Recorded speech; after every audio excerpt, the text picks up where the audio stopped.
Bukan karena aku paling keren atau kayak gimana gitu, pengalamanku sudah mentereng, bukan. Tapi karena aku punya pengalaman yang linier.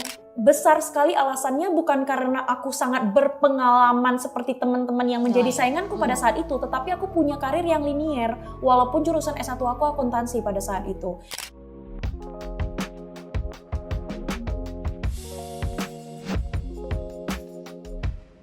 Halo semuanya, selamat datang di podcast Scholars Talk episode keempat bareng Laras. Let's go!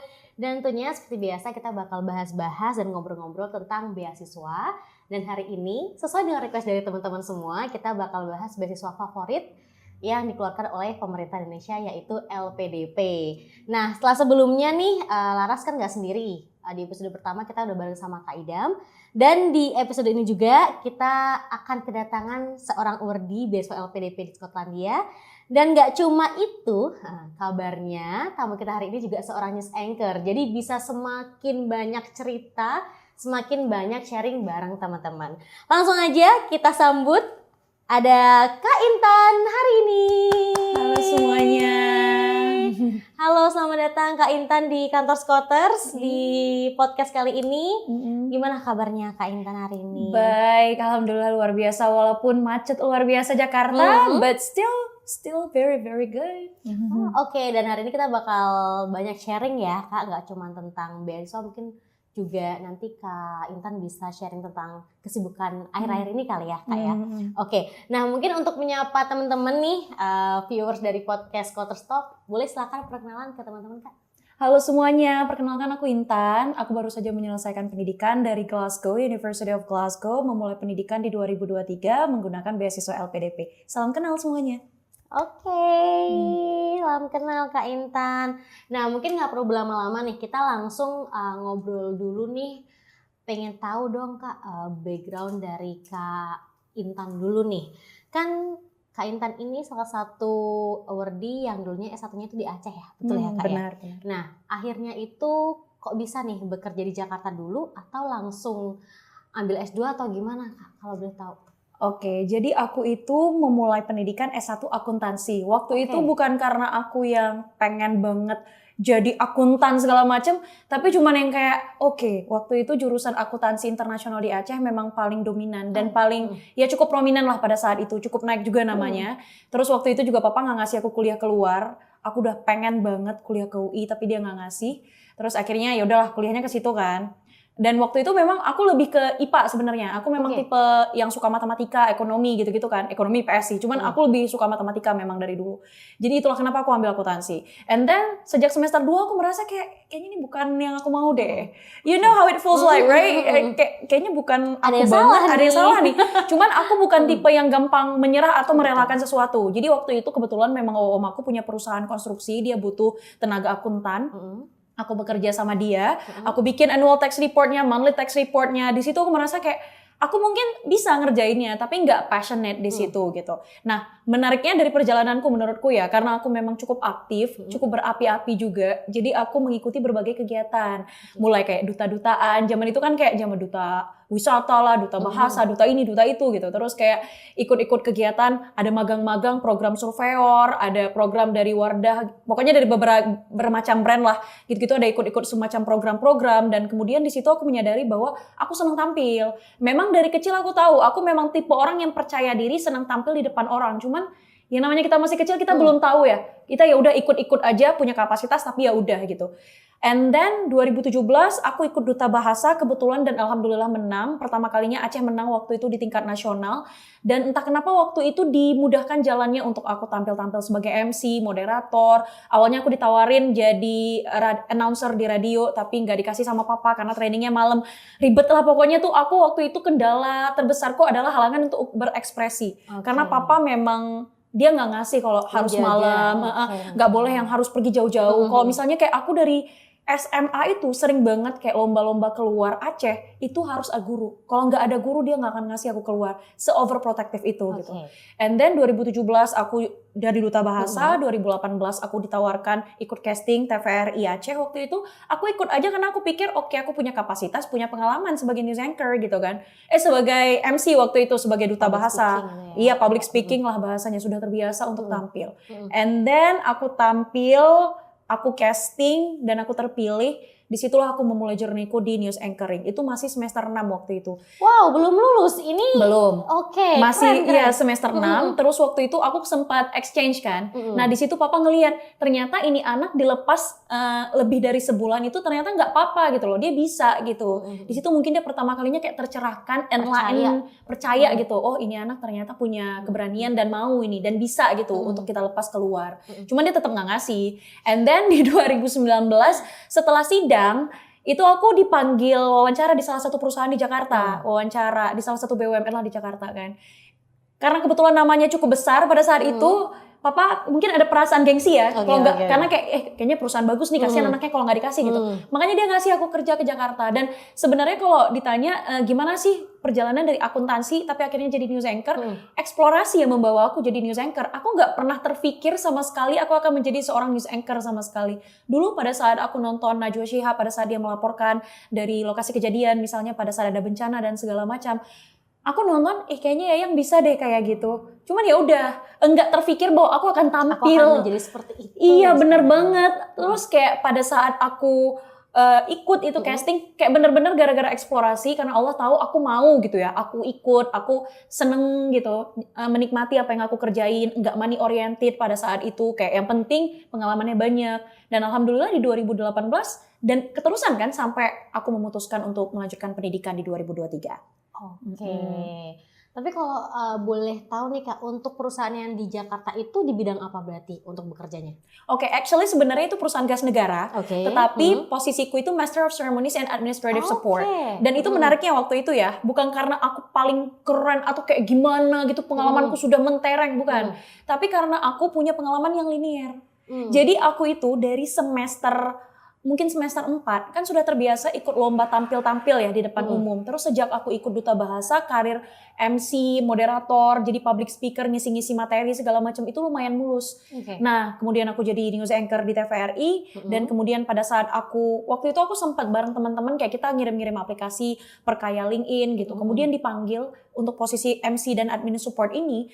Itu besar sekali alasannya bukan karena aku sangat berpengalaman seperti teman-teman yang menjadi sainganku pada saat itu, tetapi aku punya karir yang linier walaupun jurusan S1 aku akuntansi pada saat itu. Itulah kenapa aku bisa mengalahkan saingan-sainganku pada bahasanya dan akhirnya aku kerja jadi MC. Tapi nggak lama sih, itu kayak cuma 5 bulan dan akhirnya aku balik lagi ke TVRI setelah itu. Karena emang pengen mengejar passion di bidang itu juga gitu ya. Di TV, bener banget. Siap. Nah, ini mungkin relate sama jurusan Kak Intan nih di jurusan Media Communication and International Journalism. Nah, pengen tahu dong Kak, untuk S1-nya sendiri kan akuntansi. Meskipun tadi udah disebutkan Kak Intan tuh udah sering MC, udah sering casting-casting juga, MC juga, public speaking-nya juga, news anchor juga. Nah, waktu itu awalnya bisa akhirnya milih jurusan S2 ini yang cukup sulit tentunya kalau tidak ada pengalaman tersebut dari jurusan akuntansi itu.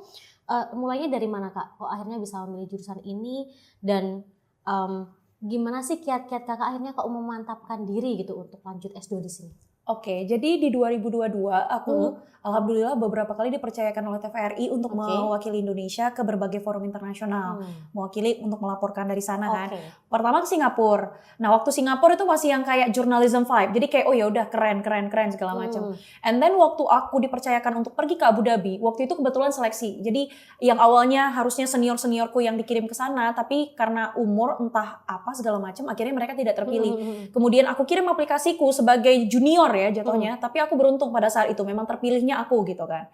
Dan kemudian pada saat mereka meminta ini posisinya apa, mereka tuh pengen aku mencantumkan posisiku sebagai media specialist, tapi kan aku news anchor ya.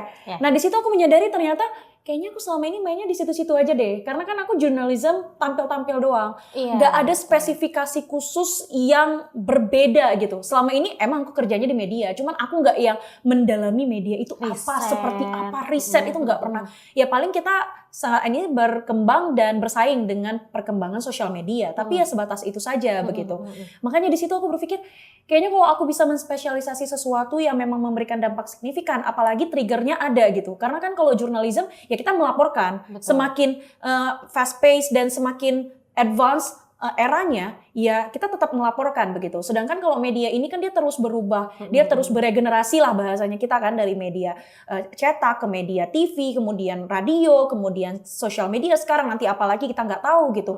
Itu kan semuanya balik lagi ke fenomena masyarakat. Itu awalnya yang kayak aku terpikir, kayaknya aku harus S2 deh. Jadi Abu Dhabi itu, perjalanan aku ke Abu Dhabi, ketemu banyak orang-orang hebat di sana, itu yang membuka mataku, aku harus sekolah deh kayaknya. Kayaknya kalau aku nggak sekolah, aku nggak akan bisa untuk menjadi seorang media spesialis. Terus kemudian waktu itu, aku melakukan riset. Kira-kira kalau aku pengen S2 media, aku cocoknya kemana? Nah, aku riset, ternyata ada 3 negara nih. Amerika, Inggris, sama Australia. Nah, terus aku riset lagi, aku maunya itu media communication aja, atau media journalism aja, atau apa gitu. Ternyata setelah aku kayak perdalam, aku maunya apa, aku memutuskan, aku maunya medianya juga, tapi journalismnya juga. Karena after all, I'm a journalist gitu kan. Dan aku pengen dalamin komunikasi, karena aku pengen di masa depan seperti sekarang ini, aku bukan cuma bisa menginfokan, tetapi aku juga bisa mengedukasi sesuai dengan medium yang aku sasar. Contoh kayak sekarang aku menjadi public speaking coach, personal branding coach gitu segala macam. Aku kan harus mengetahui bagaimana bahasa yang kugunakan itu benar-benar bisa dipahami orang yang mendengar. Dan bagaimana cara aku bisa meng-attract mereka untuk bisa memahami apa yang aku sampaikan begitu. Dan sekarang kan aku juga lagi nulis buku soal itu begitu kan. Itulah kenapa aku memutuskan, oh berarti aku harus ada 3 komponen ini, media, communication, and journalism. Dan dari ketiga negara ini yang memang menyediakan, ya cuman di Glasgow. Jadi sebenarnya cuma 2 sih, University of Glasgow sama Bedfordshire di Leeds UK. Enggak ya Leeds?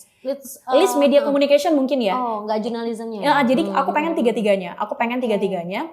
Dan adanya itu cuma di University of Glasgow sama di Bedfordshire. Cuman Bedfordshire kan nggak masuk list LPDP. Makanya aku ngambilnya University of Glasgow. Nah, tetapi waktu itu kenapa aku bisa kayak secepat itu gitu bahasanya? Langsung ketemu U of G gitu. Enggak ke universitas lain, karena kan universitas di negara-negara ini kan banyak banget. Kok bisa langsung dapatnya ke sana? Nah, jadi waktu itu karena memang target aku LPDP itu kan melihat alasan terbesar di balik kita memilih satu jurusan dan kenapa kita memilih alasan negara tersebut begitu kan. Nah, jadi aku melihat bagaimana performa media konvensional di negara tersebut.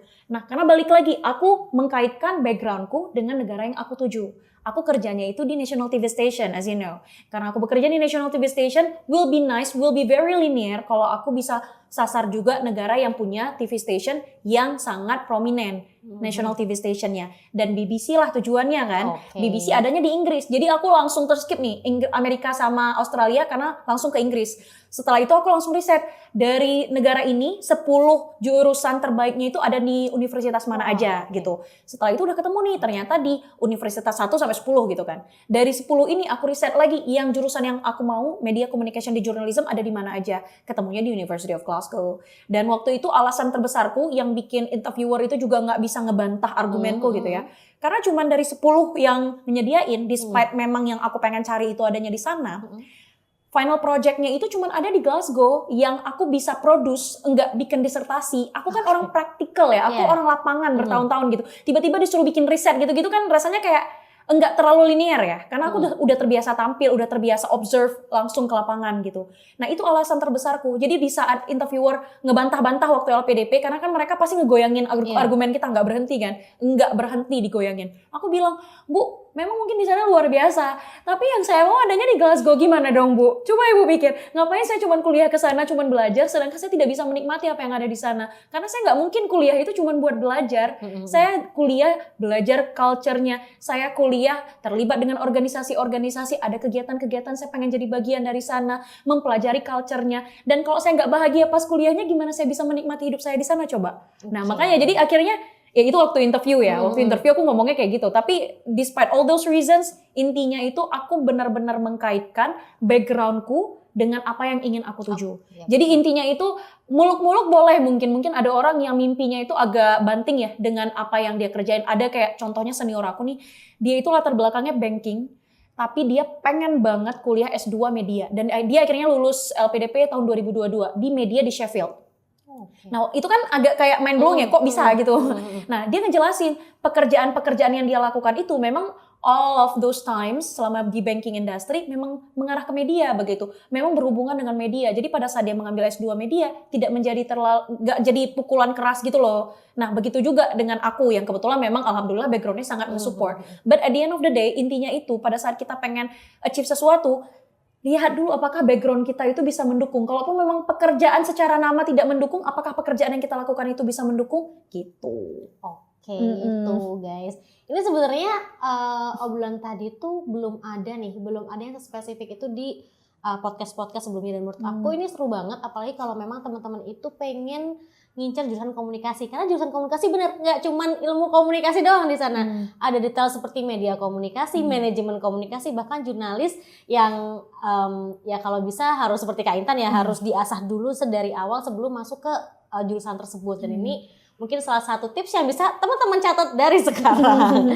Oke. Tapi Nah, jangan salah sih, sebenarnya banyak juga kayak teman-teman yang baru lulus S1 itu bisa langsung dapat S2 LPDP. Iya. Nah, banyak juga yang kayak gitu kan. Mungkin mereka tidak seperti aku yang memang basically punya background di journalism. Jadi kalau misalnya nih, aku nggak tahu ya apakah ada case-nya yang udah S1 langsung dapat S2 tapi background-nya journalism. Tetapi menurutku untuk pekerjaan-pekerjaan yang punya spesialisasi tertentu, misalnya kayak journalism atau kayak di sustainability, misalnya kayak gitu, yang memang dia harus kerja dulu nih untuk bisa ngambil S2.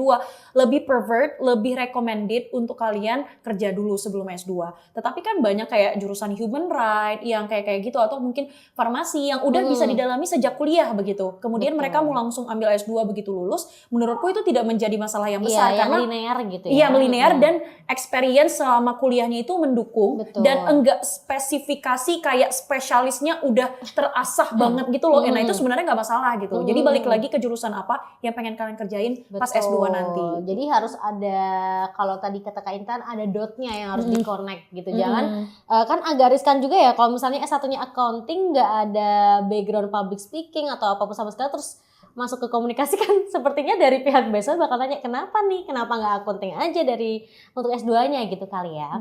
Oke, nah tadi setelah kita udah tahu nih background dari Kak Intan, sekarang kita mulai masuk ke perjuangan Kak Intan buat dapetin beasiswa. Karena tadi aku dapet spill ternyata itu bukan cuman LPDP ya Kak yang waktu itu Kak Intan sempet coba. Nah, kenapa sih Kak kok akhirnya mutusin buat daftar beasiswa LPDP, dan boleh tahu nggak sih ada beasiswa apa lagi yang Kak Intan coba? Oke, sebenarnya aku setelah lulus itu tiap tahunnya rutin apply Cibening, karena Cibening nggak minta apa-apa kan, dia cuma minta esai sama rekomendasi doang. Dan untuk rekomendasi aku punya atasan yang selalu mau ngasih aku rekomendasi, jadi nggak masalah sebenarnya. Cuman bikin esai doang. Jadi to be honest ya, ini pengalamanku juga kenapa nanti akhirnya di tahun ini aku bikin Inong Carong Mengglobal di Aceh. Karena aku melihat komitmen itu perlu beban yang berat, bukan yang gimana-gimana maksudnya. Jadi kayak gini, dulu itu waktu Cibening, effort yang aku keluarkan tidak semaksimal pada saat aku LPDP karena dia nggak minta IELTS. Jadi aku kayak take it for granted, nggak dapat ya udah, dapat alhamdulillah. Karena nggak mengeluarkan effort apa-apa, paling effortnya aku bikin esai, tapi aku nggak mengeluarkan biaya, aku nggak perlu belajar mati-matian gitu kan. Kemudian di 2022 aku sadari setelah aku pulang dari Abu Dhabi itu, aku menyadari nggak bisa nih aku kayak gini aja. Memang ada harus yang dikorbankan kalau mau dapat yang lebih besar. Dan aku juga ini melakukan riset pada saat meng-host program Inong Carong Mengglobal di Aceh ya. Aku tanya sama senior-senior yang pernah ngasih mentoring ke junior-juniornya. Mereka bilang, gitu kita nge-charge, mereka lebih komit. Tapi gitu kita kasih for free, mereka ngilang. Itu memang udah jadi fenomena. Makanya aku kemarin juga kayak mikir 2 kali ini kita bikin free kayak gini, kita bakal jadi drain gak ya menghadapi menti-menti ini yang gak bertanggung jawab gitu. Apalagi mungkin yang memang belum matang secara mental gitu kan. Nah makanya jadi waktu itu aku menyadari kayaknya aku harus tes LPDP biar aku lebih bertanggung jawab lagi gitu. Dan LPDP kan minta IELTS. Oh ada pengorbanan nih di sini gitu. Terus waktu itu aku juga ngelihat kalau LPDP ini kan ada cara yang mau via LOA dan tidak via WLA. Kalau via LOA kamu nggak perlu tes bakat skolastik, yang artinya kamu harus berjuang dapatin LOA dulu. Dan gak seberat, jadi gini waktu itu tuh aku lumayan sibuk ya, banyak kegiatan juga gitu, gak cuma kerja di kantor, aku juga banyak kegiatan ekstrakurikuler di luar kantor. Jadi aku menyadari kalau aku tes bakat skolastik, kayaknya aku gak punya waktu nih, gak kekejar gitu. Aku belajar IELTS aja tuh less than 2 weeks loh, less than 2 weeks. Aku waktu itu gak expect bakal dapat nilai 9, aku cuman berharap reading sama listening aku itu nggak di bawah 6. Beneran, karena menurutku gini, kalau yang paling perlu belajar kalau dari pengalamanku itu listening dan reading. Karena aku bukan tipe yang gimana ya, yang baca cerita-cerita banyak banget. Aku biasa baca berita. Jadi berita yang biasanya itu informasi penting, tiba-tiba kita baca cerita-cerita biasa. Aku tuh biasa gampang boring gitu. Jadi waktu itu yang aku pikirkan gimana cara reading sama listening aku jangan sampai di bawah 6 aja. Itu beneran aku pikirnya kayak gitu. Jadi waktu itu, waduh aku cuma punya waktu 2 minggu lagi. Gak sampai 2 minggu, semingguan kalau gak salah. Ya udah gak apa-apa, belajar di pagi hari. Jadi waktu itu tuh Untuk belajar IELTS aja yang aku korbankan banyak kan, kayak aku bangun dari pagi kayak gitu untuk buat belajar karena udah siang sampai malam aku udah gak ada waktu gitu kan. Nah, untuk mikirin lagi tes bakat skolastik kayaknya nih makin gak mampu saya untuk belajar lagi. Nah, berarti kan aku harus jalur LOA kan, yang artinya banyak juga yang harus aku kerjakan, aku harus bayar-bayar, aku harus translate dokumen, banyak pengorbanannya. Nah, jadi menurutku ya penting banget pada saat kita menciptakan komitmen di diri kita itu ada hal yang kita korbankan. Gak tahu sih mungkin orang case-nya beda-beda ya. Tetapi pada saat itu di saat aku tes LPDP dengan benar-benar niat ya bahasanya, ya alhamdulillah bisa dapat gitu. Sedangkan waktu aku tes Chevening yang take it for granted belum rezeki kan sampai 2022 waktu itu. Aku apply dari 2021, berarti udah 2 kali aku apply nggak dapat kan. Nah terus waktu AAS, aku apply juga AAS di 2023 dan lolos ke tes interviewnya. Nah waktu itu untuk AAS aku nggak sampai selesain banget karena aku udah dapat LPDP. Waktu itu aku udah dapat LPDP, tapi di situ yang menjadi pelajaran berhargaku adalah di saat aku berkorban untuk menyiapkan aplikasi AAS dengan LPDP ini aku harus siapin berkas lebih banyak, aku harus keluar uang buat tes gitu kan. Itu sih yang membuat aku lebih komit, esainya jadi lebih niat, esainya jadi lebih bagus dan dapat gitu dua-duanya gitu sih. Oke, dan akhirnya dipilih LPDP ya? Iya, karena aku pengennya ke Inggris kayak aku bilang tadi, aku udah riset duluan kan awalnya. Untuk Australia. Dari awal aku memang udah targetnya University of Glasgow. Cuman waktu itu ya namanya kita hidup nggak tahu ya takdir kita membawa kemana. Aku semakin dewasa semakin aku menyadari yang aku suka belum tentu yang terbaik buat aku. Jadi aku pikir ya mungkin Australia yang terbaik, cuman aku pengennya ke Inggris gitu. Jadi aku tes aja dua-duanya gitu. Alhamdulillah dapatnya di Inggris. Gitu. Langsung dapat restu dari ayah? Dapat, karena alhamdulillah waktu itu aku kan udah ke Abu Dhabi tuh, aku cerita ke papa gitu. Papa mungkin dari awal papa udah lebih lenient ya, udah lebih kayak membiarkan karena sejak aku kerja di Jakarta ya aku nggak bikin masalah gitu. Paling sekali yang paling bikin dia pusing karena aku tipes sama COVID dalam waktu yang berentetan. Jadi aku di 2022 itu di situ COVID gak sampai 2 minggu aku kena tipes. Jadi memang bener-bener capek lah aku di 2022 itu kan. Selama ada sekitar hampir 2 bulan aku kayak bed rest gitu lah, secapek itu gitu. Itu yang paling dia kepikiran. Sisanya aku ya fine-fine aja gitu, kayak go with the flow gitu. Pada saat aku bilang aku mau lanjut S2 segala macam, dia nggak yang ngedukung banget karena kan dia konservatif ya. Pengennya itu aku nikah nih segala macam gitu. Tapi ya udah, pada saat aku dapat dia nggak menahan. Karena dia udah percaya nih selama ini aku nggak pernah bikin masalah, nggak pernah yang kayak melarat terus kayak minta-minta uang sama dia buat bertahan hidup di Jakarta gitu, enggak. Jadi langsung dapat restu ya, alhamdulillah nih. Nah, tadi udah sempet disebutin sebenarnya bahwa ternyata ada modal persiapan yang dikeluarkan sama Kak Intan nih. Nah, boleh tahu nggak sih Kak Intan untuk LPDP ini kan beasiswa fully funded nih Kak. Nah, waktu itu persiapan modal yang dikeluarkan itu apa aja ya selain tadi udah disebutin IELTS ya? Karena untuk kita dapat LOA itu kan kita perlu translate beberapa dokumen ya kayak KTP, KK segala macam. Itu ya kita harus translate kan, kita minta. Waktu itu aku ada salah satu instansi ini aku minta tolong buat dia translate semua dokumennya. Ya itu sih sebenarnya yang persiapan dari segi dokumen dan biaya yang dikeluarkan ya. Untuk dokumen-dokumen itu setelah itu nggak ada sih, sejauh itu cuma itu kayaknya. Dan sebenarnya untuk LPDP kan waktu itu aku kan apply-nya di tahap 1 2023. Dan tahap 1 2023 itu kalau lulus itu kayak cuman 2-3 bulan kalau nggak salah sebelum berangkat. Which kita itu bakal kejar-kejaran sama persiapan dokumen. Nah, memang ada yang harus dikorbankan pada saat itu. Jadi waktu itu aku mengorbankan uang yang bukan dari LPDP, walaupun LPDP reimburse jatuhnya, tapi kan telat. Jadi aku untuk menyiapkan semuanya dari awal pakai uang pribadi gitu. Boleh nggak sih kayaknya kalau yang untuk persiapan boleh di-spill ya, kira-kira biar teman-teman tahu, oh berarti aku harus nabung persiapan kalau pengen ke luar negeri itu segini, boleh nggak di-share sama teman-teman? Kisaran aja gitu. Aku karena gini, kalau kita bilang kisaran, jadi waktu itu aja kalau aku nggak salah untuk visa sama NHS ke UK aja itu 22 juta. But tiap tahun itu bertambah.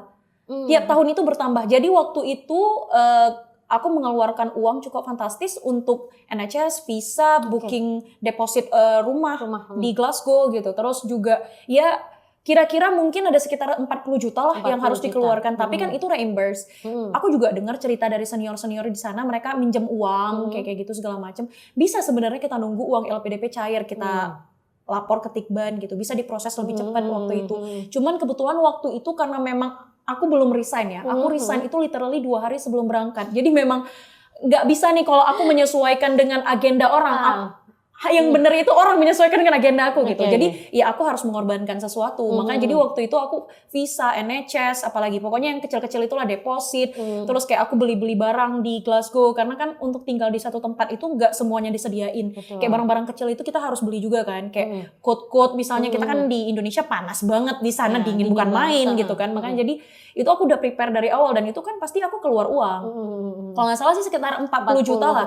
Tapi aku yakin itu nilainya terus bertambah. Dan sebenarnya itu enggak yang harus seperti itu. Jadi kalau misalnya memang kalian mungkin tidak punya tabungan sebanyak itu atau mungkin orang tuanya nggak bisa nge-support misalnya kayak gitu. Aku waktu itu sampai ngomong loh ke papa. Jadi sebenarnya itu papa yang nge-support kan.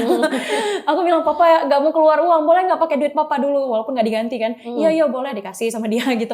Maksudnya kalau misalnya itu kebetulan aku punya orang tua yang memang suportif. Tapi kalau memang teman-teman memang mungkin nggak beruntung, nggak apa-apa. Jadi lapor aja ke Tikban, bisa misalnya kalau udah dinyatakan lulus LPDP lapor ke Tikban, butuh dana segera sekian segini gitu. Mereka akan nge-support. Itu pengalamanku ya berkali-kali walaupun mungkin ada dengar-dengar cerita yang uang LPDP telah cair, tetapi alhamdulillah selama pengalamanku di saat aku ngelapor ke Tikban, alhamdulillah itu fast respon. Oke, siap.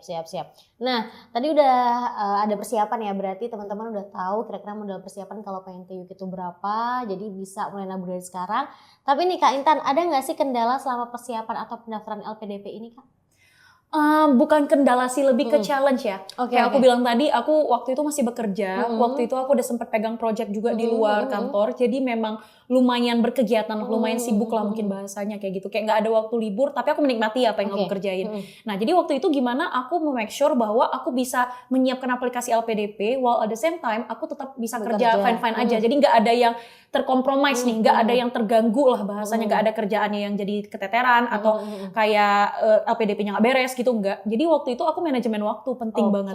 Jadi kayak waktu tes IELTS yang aku cuma punya waktu kurang dari 2 minggu untuk tes karena aku ngejar LOA ya. Jadi waktu itu, nah ini mungkin pelajaran juga penting buat teman-teman pada saat mau apply ke universitasnya. Lihat dulu nih, kan ada yang kayak round pertama, round kedua, round ketiga. Waktu itu aku kejar yang round pertama. Waktu itu round pertama deadline-nya itu tanggal sekian kalau nggak salah itu. Dan itu kayak less than 2 weeks. Which aku harus apply kan, gimana cara ini segera. Kalau enggak aku harus nunggu round kedua dan round kedua itu bisa besar kemungkinan lama, masih keluar announcement-nya itu masih lebih lama gitu. Dan lebih lama otomatis aku lebih telat dapat LOA. Lebih telat dapat LOA, aku harus ikut tes bakat skolastik. Jadi aku tuh udah udah hitung-hitungan nih pokoknya gimana cara aku jangan TBS karena aku mending aku belajar IELTS daripada aku belajar TBS. TBS kan kayak TPA gitu kan. Oh ya udah berarti gimana caranya? Aku harus maksimalin 2 minggu itu belajar IELTS. Enggak 2 minggu, aku yakin kalau nggak salah semingguan karena waktu itu less than 2 weeks itu aku harus kirim aplikasi di situ, gini-gini segitu-segitu di situlah semuanya. Jadi akhirnya itu yang pertama. Pagi aku abis sholat subuh nggak tidur lagi, aku belajar. Aku merasa challenging di reading sama listening. Aku minta tolong sama seniorku yang kebetulan dia juga tutor bahasa Inggris yang mau bikin kelas online. Aku minta tolong dia 1 jam tiap pagi mentoring aku nih. Cuman 3-4 kelas kalau nggak salah. Tapi aku pengen dikasih trik aja nih supaya aku yang rebel males baca cerita nggak penting menurutku gitu waktu itu ya. Penting, semua cerita penting. Cuma waktu itu aku kayak terlalu milih-milih gitu ya.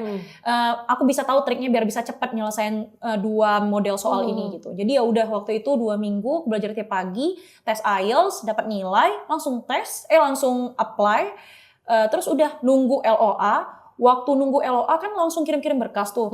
Nah jadi esainya sebenarnya udah aku selesaikan sebelum aku berangkat umroh. Jadi kebetulan di 2022 akhir itu aku udah decide Januari aku harus pergi umroh. Nah supaya umroh aku nggak ke compromise karena kan aku pengen ibadah, pengen berdoa, minta sama Allah gitu kan biar dilulusin gitu kan. Jadi aku tuh persiapan esainya itu memang sebelum itu. Jadi aku begitu pulang umroh itu udah langsung mau deket deadline waktu itu. Jadi aku enggak yang kejar-kejaran. Jadi aku pulang cuman rapiin esai doang. Karena yang penting udah selesai nih 2000 katanya kan. Kita rapiin, terus ya udah apply. Karena aku nggak perlu TBS, aku langsung interview. Nah jadi waktu itu yang menurutku pengorbanan ya.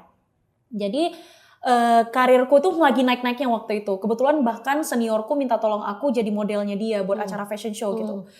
Waktu itu aku harus milih antara aku ikut fashion show dan aku dapat duit daripada aku belajar mock up sama senior-seniorku yang mau meluangkan waktu untuk aku wawancara. Dan aku waktu itu memilih untuk mock up. Padahal mock up ya udah aku bisa sama orang lain mungkin ya. Aku mungkin bisa minta tolong dia reschedule waktu lain gitu ya. Tapi aku tahu waktu itu pada saat aku mau sesuatu ada yang harus aku korbanin. Balik lagi, pengorbanan itu bikin kita menjadi lebih komit. Kalau bagi aku ya. Jadi waktu itu aku ngorbanin loh tawaran seniorku ini. Padahal itu bisa jadi debut aku kan di bidang modeling gitu kan. Tapi aku korbanin karena aku tahu sesuatu yang besar itu ada pengorbanan yang besar juga. Itu sih pengorbanan aku.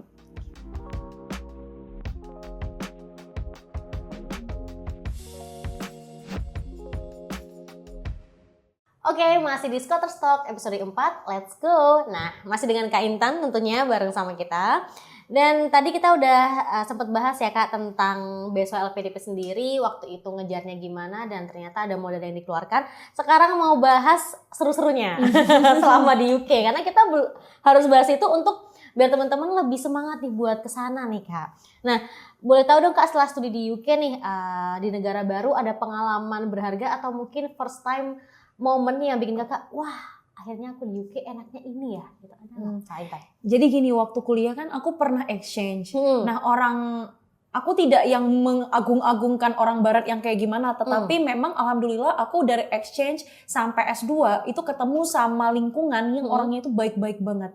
Baik-baik banget. Pada waktu di Lituania itu kan bukan negara berbahasa Inggris, tapi banyak dari mereka yang bisa bahasa Inggris dan mereka sangat ramah turis. Dan kemudian aku ke Scotland, begitu juga. Scotland itu kan Glasgow ya, salah satu the kindest city in the world. Jadi aku selalu ketemu orang baik di sana. Hari pertama aku tuh kan langsung ke tempat seniorku buat ngambil kayak duvet segala macem gitu. Dan itu yang nolong aku bule, dia nolong aku ketemu di subway. Waktu itu aku masih struggling ya buat survive dengan aksen Scotland yang sangat apalagi Glasgowian itu ada loh risetnya katanya Glasgowian tuh aksennya memang lumayan berat gitu kan. Itu aku masih struggling untuk understand their accent gitu, tapi orangnya baik-baik banget. Jadi aku lebih termotivasi buat kayak aku harus ngerti mereka ngomong apa, karena ketemu orang baik itu jarang. Mindsetku dari dulu kayak gitu kan. Itu yang pertama, kayak first time yang bikin aku tuh ya aku seneng banget di sini. Terus kan ya after all Scotland itu kan memang sangat klasikal ya, buildingnya, environmentnya, apalagi kaya sama nature-nya. Jadi memang worth to visit sih, kayak Edinburgh, Glasgow, Aberdeen, pokoknya banyak lah kota-kota yang ada di Scotland itu worth to visit gitu. Kalau misalnya kayak di UK, maksudku di England itu kan keren juga sebenarnya, cuman kan menurutku sih dari explorationku cuman certain city aja yang paling aku suka itu ya kalau nggak London ya Bath gitu yang paling ikonik kan. Tapi kalau memang pengen semuanya ikonik ya Scotland sih karena nature-nya juga kaya banget gitu. Itu sih maksudnya yang bikin aku enjoy. Cuman karena balik lagi orang Indonesia di Glasgow itu di Scotland itu rame, jadi aku nggak berasa di luar negeri guys. Aku nggak merasa di luar negeri. Hari pertama aku langsung ketemu orang-orang Indo, ngobrol-ngobrol gitu. Rasanya kayak cuma pindah negara doang, walaupun ketemu lebih banyak bule gitu. Itu sih paling kalau soal yang kayak aku enjoy dari environment-nya. Terus jadi gini, aku kan orang Aceh yang berapi-api gitu ya. Aku tuh vibrant dan sangat fiery gitu kan. Jadi pada saat aku kerja di sini banyak ketemu sama orang Sunda, orang Jawa yang lembut-lembut banget. Aku tuh kan jadi kayak berusaha ngontrol diri ya, jangan sampai terlalu berapi-api ntar mereka nggak nyaman gitu kan.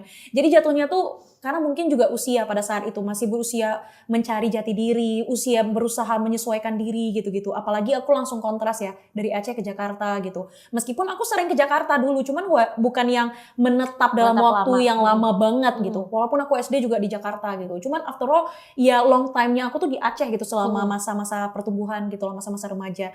Jadi pada saat aku di sini kan aku kayak berusaha nahan diri banyak banget. Apalagi dengan brandingku sebagai news anchor, tuntutan itu ada gitu kan. And then aku kesana, aku kan kembali menjadi diriku yang sangat berapi-api dan sangat fiery gitu kan. Dan lingkungannya itu sangat senang dengan aku yang seperti ini. Jadi aku merasa lebih accepted sih pada saat itu ya. Kayak aku bisa menjadi jati diri aku tanpa aku harus mengubah diri aku, tanpa aku harus berusaha menyesuaikan diri aku dengan lingkungan yang ada seperti pada saat aku mulai bekerja di sini gitu di Jakarta. Itu sih yang bikin aku happy banget. Bahkan sampai course convener aku tuh follow aku di Instagram. Aku tuh kayak oh my god. Sampai di follow gitu. Itu kan udah sampai ke another level kan. Dan dia juga yang ngerekom aku buat jadi student ambassador di kampus. Jadi untuk sekitar bulan-bulan November, dia bilang nanti itu bakal ada rekrutmen buat jadi student ambassador. I really want you to be part of it gitu. Aku kayak, why not? I really want to be part of it. I want to present, I want to do a lot, not just like studying, like what I'm doing right now. Terus pas bulan Januari itu dibuka lowongannya, aku langsung, dia yang ngerekom, aku langsung apply dan langsung dapat. Dan langsung dapat, itulah kayak exploration yang menurutku cukup menarik. Karena di saat kita, kalau aku pribadi ya, karena aku sudah bekerja dari semester 2, jadi aku sudah terbiasa di lingkungan yang kalau aku pergi ke suatu tempat, aku harus ada purpose-nya. Liburan dari benefit dari jalan-jalan untuk kerja itu gitu kan. Aku dari semester 2 udah terbiasa seperti itu. Dari SMA mungkin bisa dibilang. Kayaknya aku SMA, SMP nggak pernah keluar kota selain sama keluarga. Cuman buat liburan. Pasti aku entah Pasti lomba, ada sesuatunya. Jadi ya. liburan jadi bonusnya gitu kan. Pas kuliah lebih sering kayak gitu. Pas SMA juga kayak gitu. Nah pas kerja apalagi. Aku nggak pernah sama sekali kecuali pas umroh yang aku keluar duit buat liburan. Pasti aku utamanya tuh kerja gitu kan. Nah pas di sana aku bisa explore UK. Tapi selagi konten. Menurutku itu sih kenapa para konten kreator sangat menikmati pekerjaannya karena dia bisa konten, tapi dia bisa jalan-jalan juga. Nah, cuman bedanya aku sama mereka kalau mereka nge-initiate ya. Kalau aku di-assign sama kampus kan. Nah, jadi kayak ya mungkin bedalah cara kita memulainya, tetapi yang kita kerjakan sama aja gitu. Itu sih yang membuat aku jadi lebih banyak explore tempat-tempat di UK, tempat di Glasgow, di Scotland khususnya gitu. Terus kayak feature di project-projectnya mereka, kalau ada apa-apa pasti mereka nyarinya aku gitu. Aku seneng jadi kayak kembali lagi ke masa-masa kerja tapi lagi kuliah gitu, lagi seneng-seneng di luar negeri. Itu sih, dan karena kita student, kita itu lebih di-appreciated karena kita lagi belajar kan. Nah, pada saat itu ada konferensi juga aku apply ke Amerika karena waktu itu aku melihat oh ini kegiatannya after graduation which gak akan mengganggu waktu kuliahku kan. Ya udah akhirnya aku apply, dapat yang awalnya aku apply sebagai social project presenter. Jadi kayak ada social project gitu, kayak kita melihat fenomena dan kemudian kita present di sana. Terus kemudian aku diminta jadi speaker. Bayangin di New York aku diminta jadi speaker gitu. Gak pernah loh aku jadi speaker di luar negeri. Berapa kali aku ke luar negeri cuma jadi jurnalis, nge-represent TV tempat aku bekerja gitu. Tapi aku diminta jadi speaker di sana. Jadi itu kayak like a whole new experience for me gitu. Dan itu semuanya balik lagi karena keputusanku mau kuliah ke luar negeri, aku mau explore banyak, dikasih kesempatan aku gak menyia-nyiakan. Karena mungkin ada orang yang mikir, ih kita orang Indo, ih mungkin aku gak punya kapasitas, mungkin aku pakai jilbab gitu. Udah insecure duluan gitu loh. Aku banyak banget ketemu yang kayak gitu. Makanya aku selalu encourage, kayak aku sampai pulang dari Glasgow, aku langsung bikin project di Aceh. Itu aku langsung ke encourage, pokoknya kalau ada kesempatan, jangan insecure dulu guys. Gas aja, urusan bisa atau enggak urusan belakangan. Karena kalau kita memang niatnya baik, ada aja cara Allah mempermudah. Karena kita membarengi niat baik itu dengan usaha kan. Betul. Jadi kayak misalnya kayak aku tuh waktu jadi diminta jadi content creator. Aku bukan content creator, aku news anchor all my life gitu. Jadi kayak jadi konten kreator itu kayak something yang kayaknya bukan aku deh. Karena aku INTJ kan. Jadi kayak pergi ke suatu tempat, ngonten happy-happy kayak gitu. Kayaknya aku nggak banget gitu yang aku pikir pada saat itu. Ternyata aku menikmati. Karena aku nggak menyia-nyiakan kesempatan itu. Aku jalanin aja dan ada duitnya gitu kan. Karena kayak kerja kan jatuhnya. Terus udah gitu aku bisa ke New York gitu-gitu. Jadi kayak itu semuanya dibarengi lagi dengan ada kesempatan aku ambil. Enggak aku sia-siakan cuman gara-gara aku kayaknya aku gini deh. Kayaknya aku gitu deh. Kayaknya nggak bisa deh banyak berpikir gitu ya. Ada kesempatannya diambil. Waktu itu bahkan aku memanfaatkan koneksi dan komunikasi yang baik yang aku punya dengan course convener. Dia jadi rekomendator aku, dia kayak kasih referee segala macam gitu-gitu.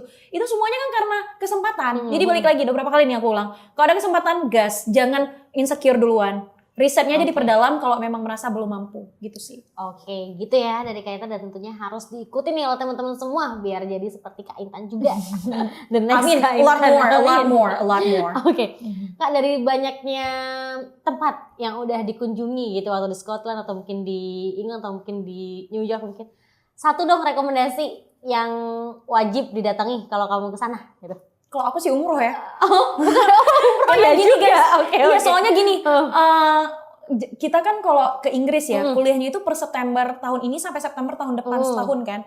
Ada masa Ramadan yang kita lalui di sana. Nah, aku nggak tahu ya kalau daerah lain, tapi kalau di sejumlah daerah di UK kayak Sheffield, Glasgow, London, Birmingham gitu, masa-masa Ramadan 10 malam terakhir itu enggak masa-masa kuliah yang padat sih, to be honest. Aku waktu itu nggak ada kelas, tapi aku ada deadline banyak banget gitu. Di situ aku juga punya kesalahan yang fatal sih, ntar aku juga akan cerita.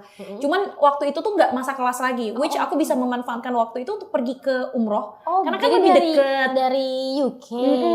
Kan lebih deket. Misalnya ya umroh 2023 sekali, yang UK sekali. Maksudku kalau dari UK itu kesempatannya lebih besar karena waktunya ada, tempatnya lebih deket. Terus juga lagi nggak kerja. Kalau lagi kerja kan waktunya itu bakal sulit untuk kita sesuaikan kan.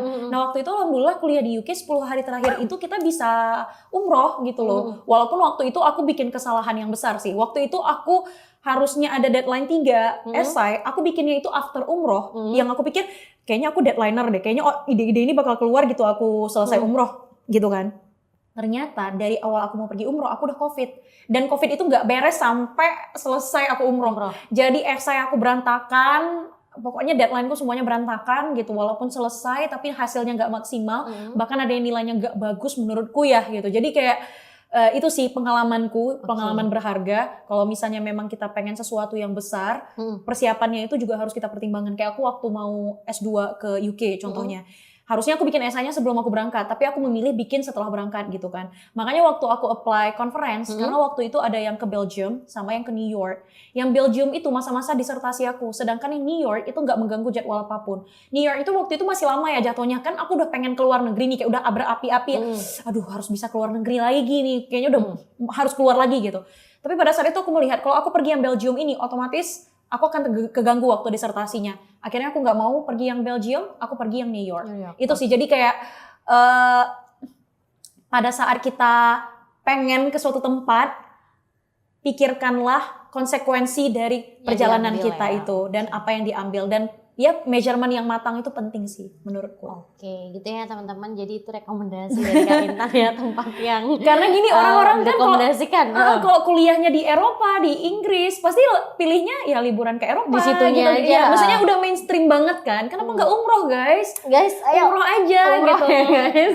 Iya, pergi umroh aja guys. Kalau aku sih waktu itu maksudnya gini, aku nggak pergi ke Europe loh sama sekali. Walaupun aku udah pernah exchange ya, tapi kan aku belum pernah ke daerah-daerah yang barat ya di Eropa. Kenapa aku nggak pergi ke sana? Opportunity-nya besar. Aku student, bikin visanya nggak sulit gitu. Bisa aja.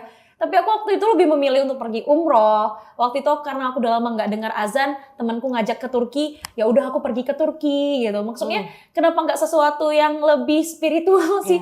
Sekaligus kita bisa menikmati tempatnya gitu. Kayak Turki kan juga kayak half Europe gitu kan. Jadi itu sih yang menurutku worth to be considered. Oke, gitu ya teman-teman. Nah, mungkin kita lanjut nih ke setelah lulus dari LPDP gitu. Nah, sebenarnya dari Kak Intan sendiri ada rencana nggak sih buat tinggal atau mungkin berkarir di luar negeri? Dan boleh tahu nggak untuk ikatan dinas LPDP sendiri itu untuk tahunnya Kak Intan sendiri gimana kebijakannya?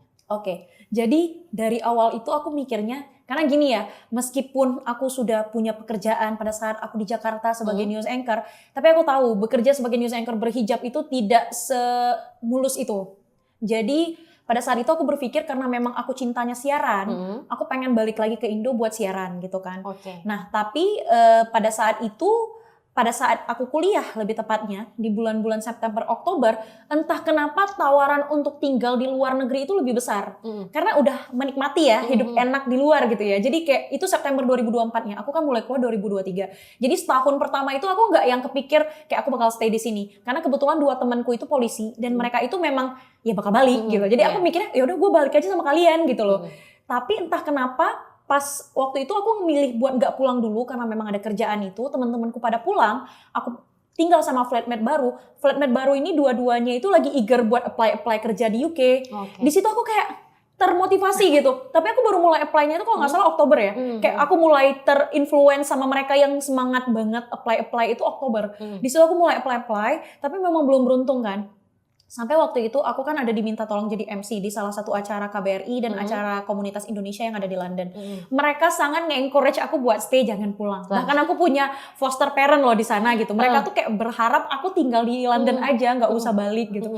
Itu aku udah kayaknya aku harus tinggal deh. Despite harus membayar visa yang mahal, tapi kayaknya aku harus tinggal, lebih menarik daripada aku harus pulang ke Indo. Gitu segala macam dengan isu-isu yang nggak enak gitu pada saat itu ya di telinga yang kita. Dan dari informasi yang kita dengar kurang enak di telinga pada saat itu kejadian di Indonesia. Jadi kita tuh kayaknya aku bakal tinggal di sini aja deh, gitu segala macam. Cuma balik lagi, apa yang pengen kamu kerja dalam hidup? Mungkin ada orang yang memang fokusnya itu nyari duit atau mungkin ingin menikmati tempat yang mereka tinggali atau pengen seneng sama yang dia kerjain. Nah, kalau aku karena memang udah dari dulu di depan layar, aku pernah loh dari titik di PGN yang kerjanya itu ya cocok-cocok aja, tapi nggak di depan kamera, nggak seperti yang aku kerjakan selama aku sejak kuliah, aku nggak happy dan akhirnya aku keluar dan aku balik lagi ke TV gitu. Aku udah pernah di masa itu gitu dan aku nggak mau lagi balik ke masa itu menyesal cuman gara-gara aku pengen tinggal di luar negeri.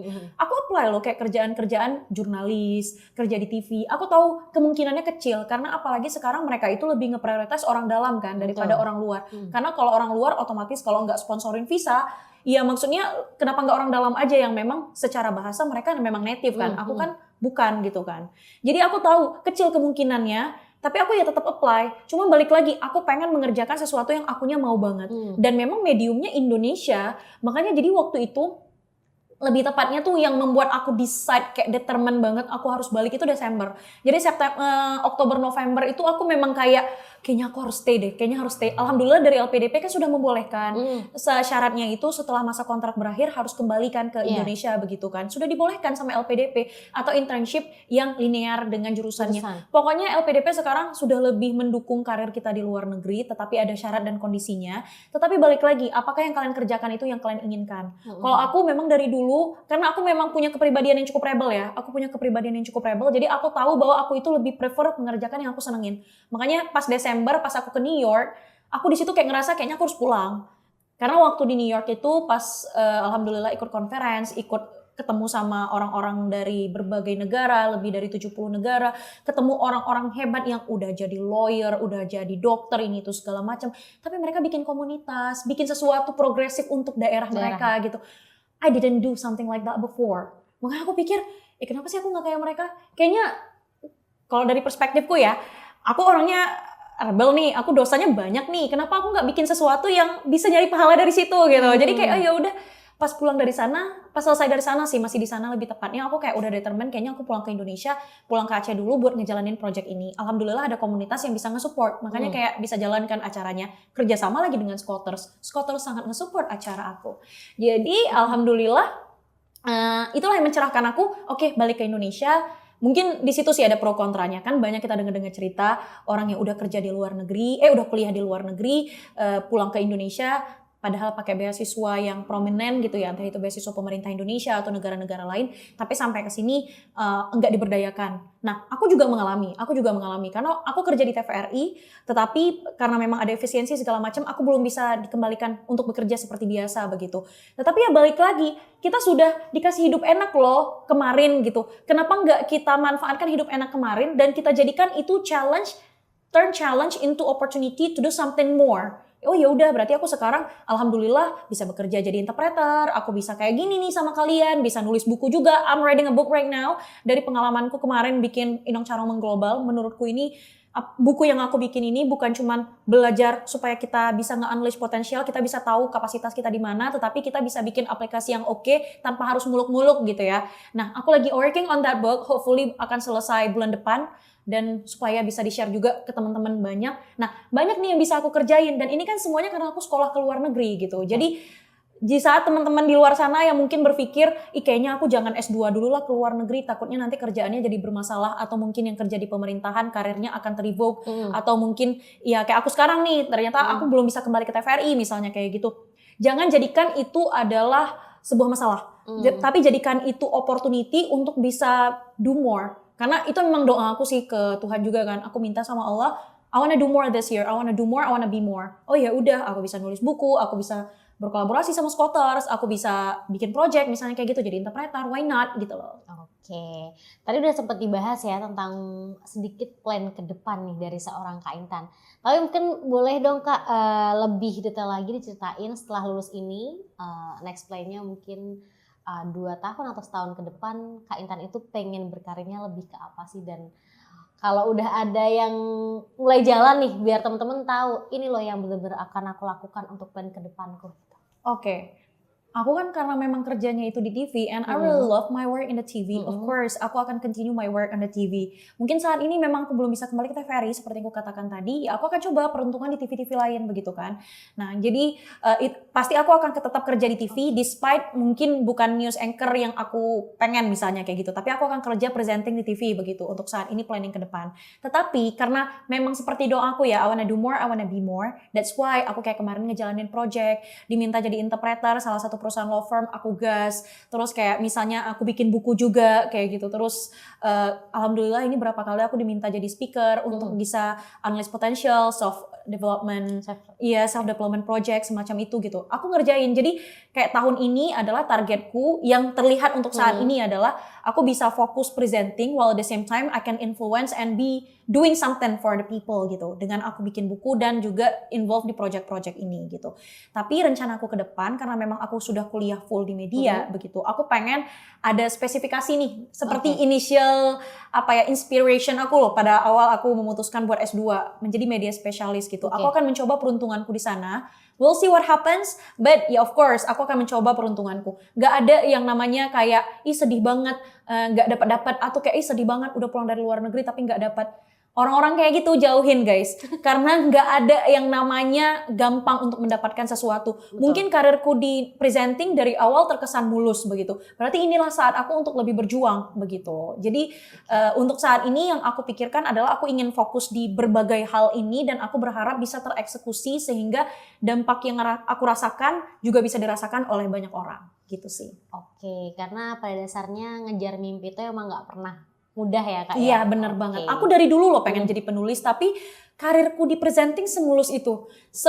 Aku bisa katakan ya effort yang aku keluarkan tidak seperti teman-temanku sampai sekarang gitu ya. Tetapi aku sudah berada di titik ini sekarang, di titik dimana aku harus berjuang lagi untuk memulai semuanya dari awal. Ya artinya aku harus berjuang dan bagaimana Allah ingin melihat nih sejauh mana aku ingin berjuang untuk mendapatkan sesuatu yang aku mau. Dan aku sedang membuktikan ke Allah kalau aku bisa gitu. Despite ya pasti bakal challenging dan pasti bakal mungkin aku bakal sedih banget, I have no idea karena aku baru sebentar banget kan, baru semingguan juga. But I wanna do this, I wanna be more. Please pray for me. Oke, kita nantikan ya mimpi-mimpi Kak Intan insya Allah akan terwujud satu persatu gitu. Oke. Nah, tadi sebenarnya pertanyaan terakhir di sesi ketiga. Nah, paling ini untuk sesi closing nih Kak. Mungkin buat teman-teman yang sekarang lagi dengerin dan ingin mendaftar LPDP tahun ini gitu dan kemungkinan juga mungkin akan UK, ada nggak pesan-pesan atau tips-tips yang pengen disampaikan nih ke teman-teman? Silahkan Kak Intan. Oke. Seperti signature line yang aku sering bilang ya. Nggak sering banget sih, tapi kalau ada orang kayak ada yang nanya, ini loh jawabanku gitu. What you have today is the best thing for you, but plan for tomorrow determining that best thing. Jadi berjuang tuh harus mati-matian, rencanakan terus untuk masa depan. Karena kalau misalnya kamu nggak ngerencanain, yang kamu dapatkan di masa depan itu adalah yang terbaik dari apa yang kamu perjuangkan sebelumnya gitu. Jadi kayak aku waktu itu aku pengen LPDP, aku tahu aku banyak kegiatan, mungkin waktu istirahatku bakal kepotong abis. Ya udah aku korbanin karena aku mau beasiswa, aku pengen sekolah gitu loh. Pada saat itu resikonya mungkin kayak sekarang aku balik ke Indonesia, pekerjaanku bakal terrevoke. Di saat teman-temanku posisinya itu mereka udah P3K, bahkan aku belum pun seperti mereka misalnya kayak gitu. Ya ada yang harus dikorbankan untuk sesuatu yang besar. Jadi jangan jadikan alasan-alasan itu sebagai alasan kamu buat berkembang. Karena otomatis kalau kamu udah keluar negeri, pengalaman kamu menjadi lebih luas lagi, pengalaman dan kesempatan yang akan datang akan jauh lebih besar lagi. Jadi usaha mati-matian dan kalau memang gak ada waktu kayak aku bilang tadi, time managementnya dimaksimalkan. Itu sih. Oke, itu tadi pesan dari Kak Intan buat teman-teman dan tentunya buat teman-teman yang masih bingung mau mulai dari mana nih Kak. Sebenarnya Scholars hadir nih. Untuk teman-teman yang mungkin bingung mau bahasa Inggris tuh belajar dari mana, IELTS kah, TOEFL, IBT kah, dan juga kira-kira kalau beasiswa itu dimulai dari mana sih, SI kah, CV kah, itu Scholars bisa menjadi salah satu platform bimbingan terbaik buat kamu. Oke, itu tadi Kak Intan, thank you banget buat hari ini sudah mau hadir di podcast Scholars Talk episode keempat. Semoga tidak bosen atau mungkin jangan kapok ya Kak buat main ke kantor Scholars. Oh enggak dong, senang berbagi terus. Oke, dan mungkin nanti kita bakal ketemu Kak Intan lagi di konten-konten kita selanjutnya, konten-konten Scholars selanjutnya. Jadi terus follow Instagram dan juga YouTube Scholars dan jangan lupa komen kalau teman-teman memang pengen kita bahas beasiswa tertentu. Nanti kita akan coba carikan untuk narasumber yang memang berkaitan dengan beasiswa tersebut. Sekali lagi terima kasih dan untuk closing boleh nggak Kak? Jadi Scholars Talk itu ada jargonnya. Let's go gitu. Tangannya kayak gini. Let's go. Jadi kita closing pakai jargon tersebut boleh ya Kak ya? Oke, thank you semuanya. Saya Laras. Saya Intan. Pamit undur diri dan Scholars Talk. Let's go. Bye. Bye.